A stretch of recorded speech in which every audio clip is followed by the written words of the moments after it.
Hello welcome back to ಉತ್ತರ ಕರ್ನಾಟಕದ ರಾಣಿ YouTube channel. ನೋಡಿ, ನಾನಿಲ್ಲಿ 1 ಕಪ್ಪಷ್ಟು ಕಡಲೆ ಹಿಟ್ಟನ್ನ ತೊಗೊಂಡಿದ್ದೀನಿ. ಇದರಿಂದ ತುಂಬಾ ಟೇಸ್ಟಿಯಾಗಿರೋ ಒಂದು ಸ್ವೀಟ್ನ ಮಾಡೋಣ.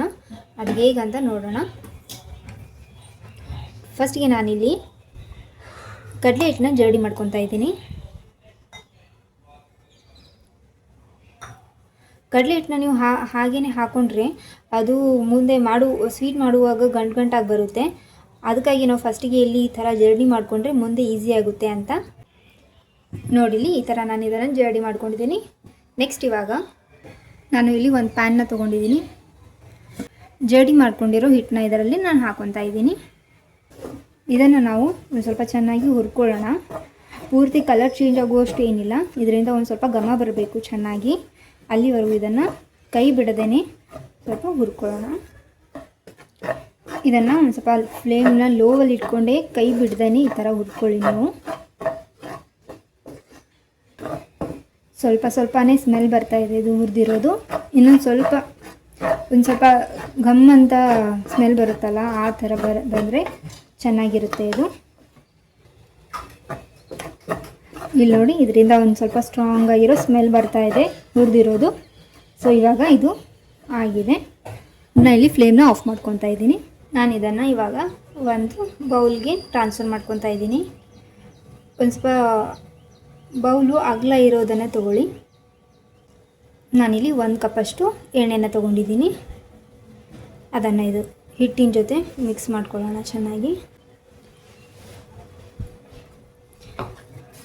ನಾನಿಲ್ಲಿ ಶೇಂಗಾ ಎಣ್ಣೆನ ತೊಗೊಂಡಿದ್ದೀನಿ. ಬೇರೆ ಎಣ್ಣೆನೂ ಕೂಡ ತೊಗೋಬೋದು. ಇದನ್ನು ಇವಾಗ ಚೆನ್ನಾಗಿ ಕೈಗೆ ಆಡಿಸ್ಕೊಳ್ಳೋಣ. ಇದರಲ್ಲಿ ಯಾವುದೇ ಥರದ ಗಂಟು ಇರಬಾರ್ದು, ಆ ಥರ ನಾವು ಇದನ್ನು ಕೈ ಆಡಿಸ್ಕೊಳ್ಳೋಣ. ನೋಡಿ, ಇದು ಈ ಥರ ಬರಬೇಕು. ಇದನ್ನು ಇವಾಗ ಸೈಡ್ ಇಟ್ಕೊಳ್ಳೋಣ. ನೋಡಿಲಿ, ನಾನು ಈ ಥರ ಒಂದು ಸ್ವಲ್ಪ ಆಳವಾಗಿರೋ ಒಂದು ಬೌಲ್ನ ತೊಗೊಂಡಿದ್ದೀನಿ.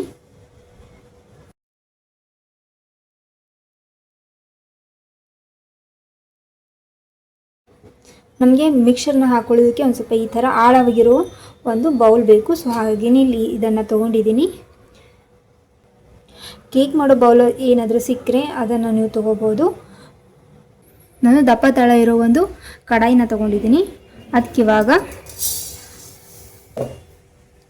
2 ಕಪ್ ಆಗುವಷ್ಟು ಸಕ್ಕರೆನ ತೊಗೊತಾ ಇದ್ದೀನಿ. 1 ಕಪ್ ಕಡಲೆ ಹಿಟ್ಟಿಗೆ ನಾವು 2 ಕಪ್ಪಷ್ಟು ಇಲ್ಲಿ ಸಕ್ಕರೆನ ತೊಗೊಂಡಿದ್ದೀವಿ. ಅದಕ್ಕೆ ಇವಾಗ 1 ಕಪ್ ಆಗುವಷ್ಟು ನೀರು.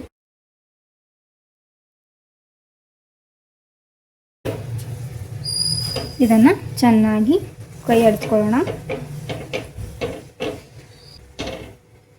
ಪೂರ್ತಿಯಾಗಿದ್ದು ಸಕ್ಕರೆ ಕರಗಬೇಕು.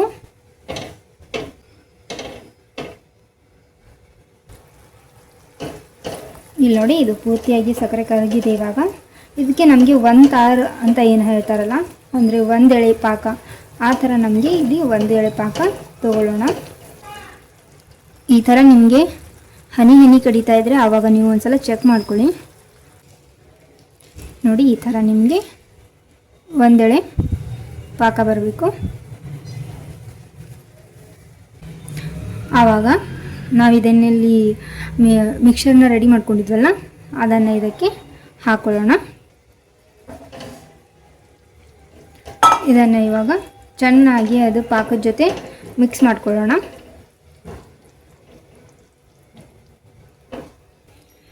ನಾನು ಮೊದಲೇ ಆ ಮಿಕ್ಸರಲ್ಲಿ ಒಂದು ಸ್ವಲ್ಪನೂ ಗಂಟು ಉಳಿಸಿರಲಿಲ್ಲ. ಸೊ ಹಾಗಾಗಿ ಇಲ್ಲಿ ನಿಮಗೆ ಸ್ವಲ್ಪನೂ ಗಂಟು ಬರೋದಿಲ್ಲ. ಈಸಿಯಾಗಿ ನೀವು ಮಾಡ್ಕೊಳ್ಬೋದು.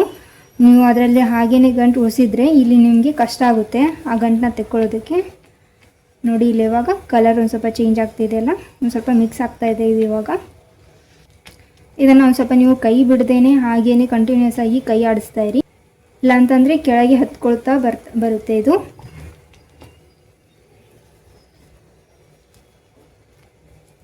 ನೋಡಿ, ಇದು ಒಂದು ಸ್ವಲ್ಪ ಗಟ್ಟಿ ಆಗ್ತಾಯಿದೆ. ಇವಾಗ ಇದಕ್ಕೆ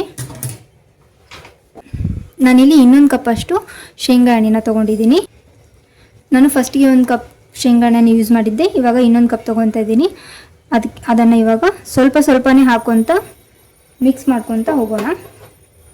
ನೋಡಿ, ಇಲ್ಲಿ ನಾನು ಸ್ವಲ್ಪನೇ ಎಣ್ಣೆನೇ ಹಾಕ್ಕೊಂಡು ಈ ಥರ ಮಿಕ್ಸ್ ಮಾಡ್ಕೊತಾ ಇದ್ದೀನಿ. ಈ ಥರ ಕಂಟಿನ್ಯೂಸ್ ಆಗಿ ಕೈ ಆಡಿಸ್ತಾ ಇರಿ. ಫ್ಲೇಮ್ ಮಾತ್ರ ಲೋವಲ್ಲೇ ಇರಬೇಕು.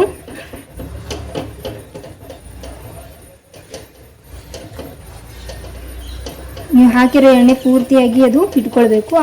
ಅಲ್ಲಿವರೆಗೂ ಮತ್ತೆ ಎಣ್ಣೆನ ಹಾಕೊಳಕ್ಕೆ ಹೋಗ್ಬೇಡಿ. ಇಲ್ಲಿ ನೋಡಿ, ಇವಾಗ ನಿಮಗೆ ಎಲ್ಲಿನೂ ಎಣ್ಣೆ ಕಾಣಿಸ್ತಾ ಇಲ್ಲ, ಈ ಥರ ಬಬಲ್ಸ್ ಥರ ಬರ್ತಾ ಇದೆಯಲ್ಲ. ಇವಾಗ ಇನ್ನೂ ಸ್ವಲ್ಪ ನಾವು ಎಣ್ಣೆನ ಹಾಕ್ಕೊಳ್ಳೋಣ.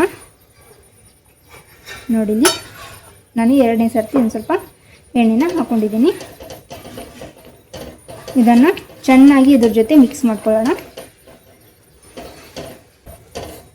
ನೋಡಿ, ಸೈಡ್ಗೆಲ್ಲ ಇವಾಗ ಎಣ್ಣೆ ಕಾಣಿಸ್ತಾ ಇದೆಯಲ್ಲ, ಇದನ್ನು ಪೂರ್ತಿಯಾಗಿ ಇದ್ರ ಜೊತೆ ಮಿಕ್ಸ್ ಮಾಡ್ಕೊಳ್ಬೇಕು. ಎಲ್ಲಿನೂ ನಿಮಗೆ ಮೇಲ್ಗಡೆ ಎಣ್ಣೆ ಕಾಣಿಸ್ಬಾರ್ದು. ನೋಡಿ, ಇದು ಸ್ವಲ್ಪ ಸ್ವಲ್ಪನೇ ಈಗ ಗಟ್ಟಿ ಆಗ್ತಾ ಇದೆ. ನೋಡಿಲಿ, ಇವಾಗ ಪೂರ್ತಿಯಾಗಿ ಎಣ್ಣೆ ಮತ್ತು ಇದ್ರ ಜೊತೆ ಮಿಕ್ಸ್ ಆಗಿದೆ. ಇವಾಗ ನೋಡಿ, ಇಲ್ಲಿ ಮೇಲ್ಗಡೆ ಬಬಲ್ಸ್ ಬರ್ತಾ ಇದೆ. ಸೊ ಇವಾಗ ಇನ್ನೊಂದು ಸರ್ತಿ ನಾವು ಎಣ್ಣೆನ ಹಾಕ್ಕೊಳ್ಳೋಣ. ಈ ಥರ ನೀವು ಎಣ್ಣೆನ ಸ್ವಲ್ಪ ಸ್ವಲ್ಪ ಹಾಕೊಳ್ಳೋದ್ರಿಂದ ನಿಮಗೆ ಈಸಿ ಆಗುತ್ತೆ. ನೋಡಿ, ಈ ಎಣ್ಣೆನ ಇದ್ರ ಜೊತೆ ಚೆನ್ನಾಗಿ ಮತ್ತೆ ಮಿಕ್ಸ್ ಮಾಡ್ಕೊಳ್ಳೋಣ. ನೋಡಿಲಿ, ಮತ್ತೆ ಇವಾಗ ಎಣ್ಣೆ ಇದ್ರ ಜೊತೆ ಚೆನ್ನಾಗಿ ಮಿಕ್ಸ್ ಆಗಿ ಮತ್ತೆ ಇಲ್ಲಿ ಬಬಲ್ಸ್ ಬರ್ತಾ ಇದೆ. ಇವಾಗ ಲಾಸ್ಟಿಗೆ ನಾನಿಲ್ಲಿ ಉದುರು ಎಣ್ಣೆನ ಹಾಕ್ಕೊತಾ ಇದ್ದೀನಿ.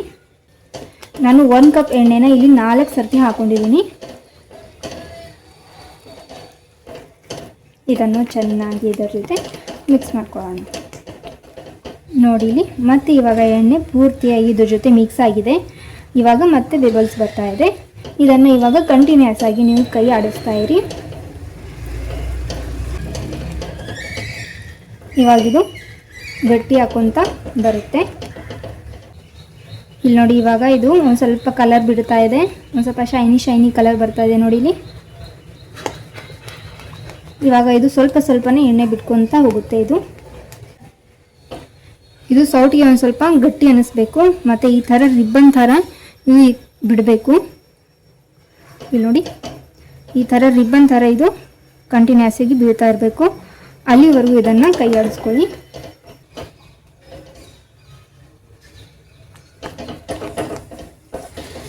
ಇಲ್ಲಿ ನೋಡಿ, ಇವಾಗ ನೀವು ಕೈ ಆಡಿಸ್ಕೊಳ್ಳುವಾಗ ಈ ಥರ ನಿಮಗೆ ತಳ ಕಾಣಿಸ್ಬೇಕು. ಇಲ್ಲಿ ನೋಡಿ, ಕಾಣಿಸ್ತಿದೆ ಅಲ್ಲ ಹಿಂಗೆ. ಮತ್ತು ಇದು ನಿಮಗೆ ಸೌಟಲ್ಲಿ ಒಂದು ಸ್ವಲ್ಪ ಹೆವಿ ಅನ್ನಿಸ್ಬೇಕು. ಮತ್ತು ನೀವು ಈ ಥರ ಬಿಡುವಾಗ ಇದು ರಿಬ್ಬನ್ ಥರ ಈ ಥರ ಬರಬೇಕು. ಇವಾಗಿದು ಆಗಿದೆ. ಇದನ್ನು ಆಫ್ ಮಾಡ್ಕೊತಾ ಇದ್ದೀನಿ. ನೋಡಿ, ಕಲರ್ ಮಾತ್ರ ತುಂಬಾ ಚೆನ್ನಾಗಿ ಶೈನಿಯಾಗಿ ಬಂದಿದೆ ಅಲ್ಲ. ಇದನ್ನು ಇವಾಗ ನಾನು ಎಣ್ಣೆ ಸವರಿಟ್ಕೊಂಡಿದ್ನಲ್ಲ ಆ ಬೌಲ್ಗೆ ಇದನ್ನು ಟ್ರಾನ್ಸ್ಫರ್ ಮಾಡ್ಕೊಳ್ಳೋಣ.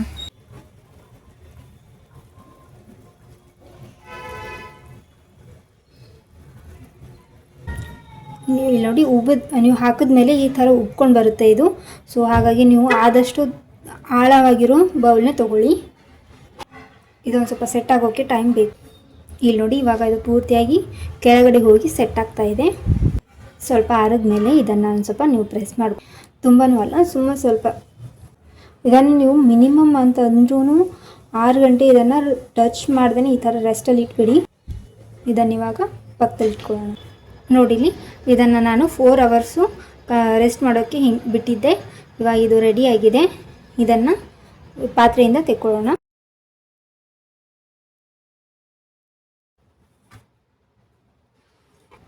ನಿಮಗೆ ಈ ಥರ ಬರಲಿಲ್ಲ ಅಂತಂದರೆ ಇದನ್ನು ಸ್ವಲ್ಪ ಪಾತ್ರೆ ಬಿಸಿ ಮಾಡ್ಕೊಳ್ಳಿ, ಆವಾಗ ಈ ಥರ ನೀಟಾಗಿ ಬರುತ್ತೆ. ಇವಾಗ ನಾನಿಲ್ಲಿ ನಿಮಗೆ ಕಟ್ ಮಾಡಿ ತೋರಿಸ್ತೀನಿ.